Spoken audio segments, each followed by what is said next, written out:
Resumindo, os pronomes podem exercer diversas funções. Já vimos que pode ser sujeito, podem ser complementos, podem ser adjuntos. Claro que a sintaxe é mais à frente, mas nós já sabemos, por exemplo, que na primeira frase, o lhe completa o sentido de obedecer. Quem obedece, obedece a alguém. E o lhe é objeto indireto. Nós já vimos que o lhe especifica o verbo fugir. Ora, quem obedece, obedece a alguém, mas quem foge, foge, ponto. Esse lhe está aí acrescentando significação. Veja que tanto na primeira quanto na segunda frase, eles se ligam ao verbo. Então, eles são qualquer coisa verbal. Na primeira, ele vai ser chamado de complemento verbal, porque ele completa o sentido e ele é exigido pelo verbo.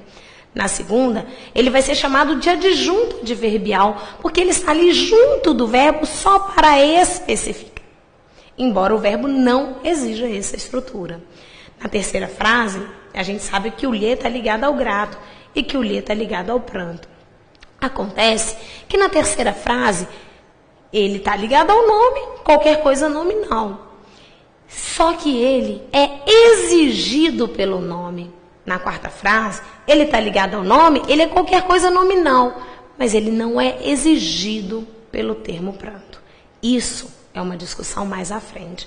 Não tenho nenhuma pretensão de que vocês saibam isso hoje, mas eu tenho a pretensão de que vocês percebam que tanto na terceira frase quanto na quarta frase, o lhe não se liga ao verbo, mas ao nome. Então, eles são qualquer coisa nominal. Eu estou dizendo para vocês que na terceira frase, trata-se de um complemento nominal, um termo exigido, obrigatoriamente usado pelo termo grato. Ele é exigido por grato.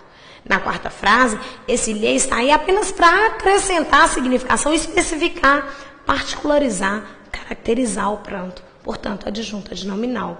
Já tiveram uma noção. Complemento é aquele termo necessário. Adjunto é aquele termo acessório. Claro que é importante para o sentido, mas para a estrutura, o primeiro lhe não pode ser tirado. Complemento. Na segunda estrutura, o lhe é dispensável. O ladrão fugiu, ponto final, adjunto. Na terceira estrutura, eu estou grato. O lhe é exigido. Quem é grato a alguém, complemento. Na quarta frase, o lhe é acessório para a estrutura. Enxuguei o pranto. Quem enxuga, enxuga alguma coisa, adjunto. Certinho? Assim, fica legal se vocês só enxergarem nesse momento para onde que a seta está virada. Onde que a seta vai cair. Se souberam disso, para mim está o suficiente. Nós vamos estudar agora quando que a gente usa o eu, quando que a gente usa o mim. Não vale só decorar que se tiver verbo no infinitivo, usa-se eu. De fato, mim não faz nada. Você deve dizer, isso é para eu fazer, isso é para eu ler, isso é para eu levar, e assim por diante. Acontece que não basta só decorar. Vocês precisam de saber o seguinte: se o eu for sujeito desse verbo no infinitivo, usa-se eu e não mim. Assim, existe a informação mais importante que vocês vão levar com vocês.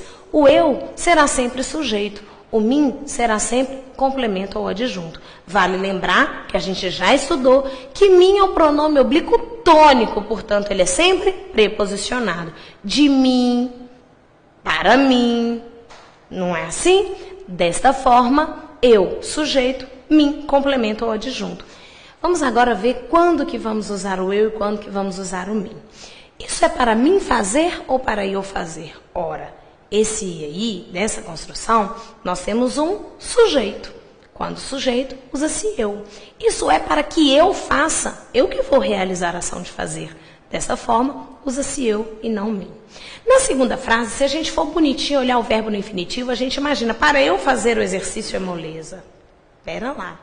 Acontece que, embora tenha esse verbo no infinitivo, o eu não é sujeito desse verbo. Essa frase seria, fazer o exercício é moleza para mim. Eu sei que aqui seria ideal se a gente colocasse uma vírgula, indicando que esse termo para mim está deslocado, que ele deveria vir, deveria não, mas que a posição, a ordem direta dele seria no final da frase. Acontece que eu não coloquei exatamente para a gente questionar isso aí.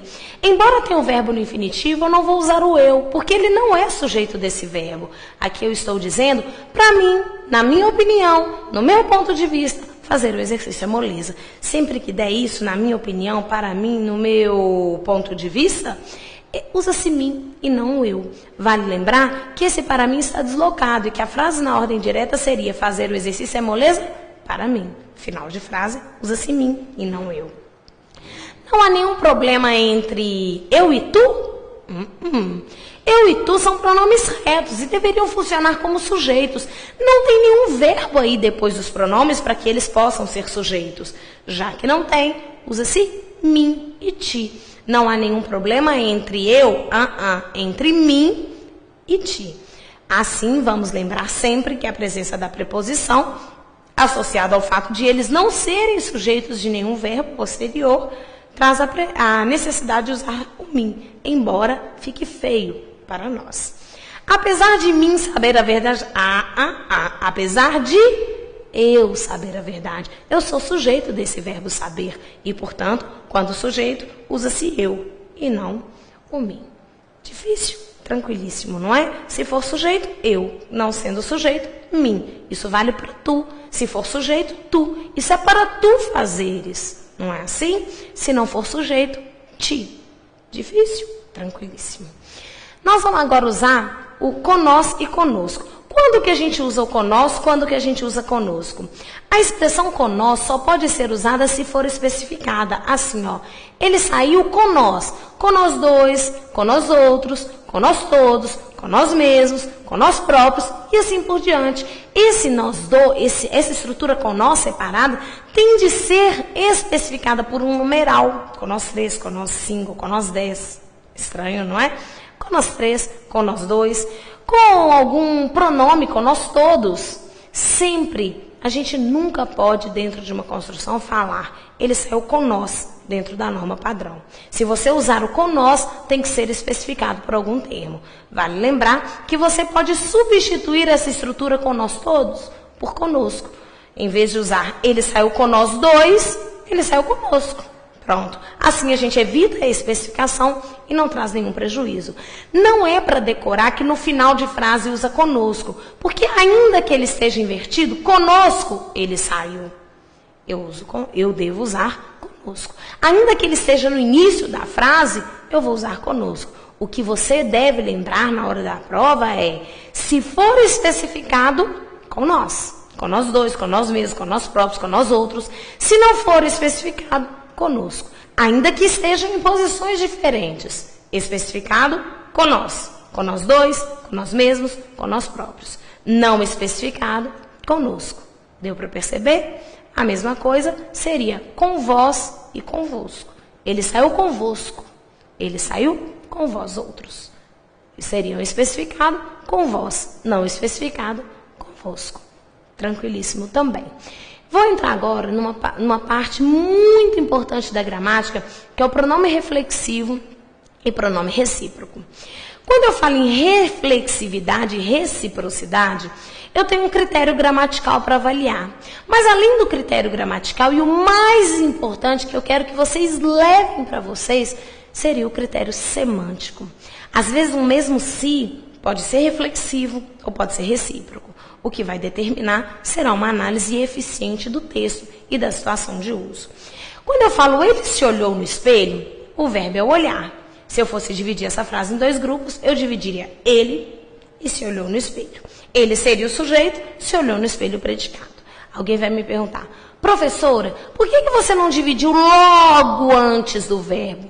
Ora, porque o se está ligado ao verbo. Vale lembrar que o se é um pronome oblíquo, portanto, complemento, está ligado ao verbo. Se eu dissesse para vocês, ele se olhou no espelho. Ora, o verbo olhar, ele tem acepção ampla. Quem olha, olha alguma coisa, ou olha alguém. Esse verbo precisa de complemento. Se eu disser para vocês que ele olhou-se, significa que ele olhou a si próprio, que olhou, dentro da norma coloquial, ele mesmo. Ele olhou e foi olhado.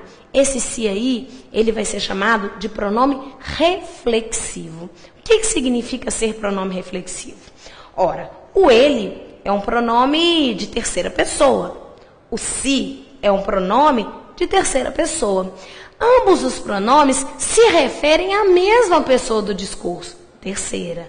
E mais do que isso, o mesmo sujeito que realiza a ação, o ele, que olha, recebe a ação expressa pelo verbo, bate um reflexo. Ele olha e é olhado.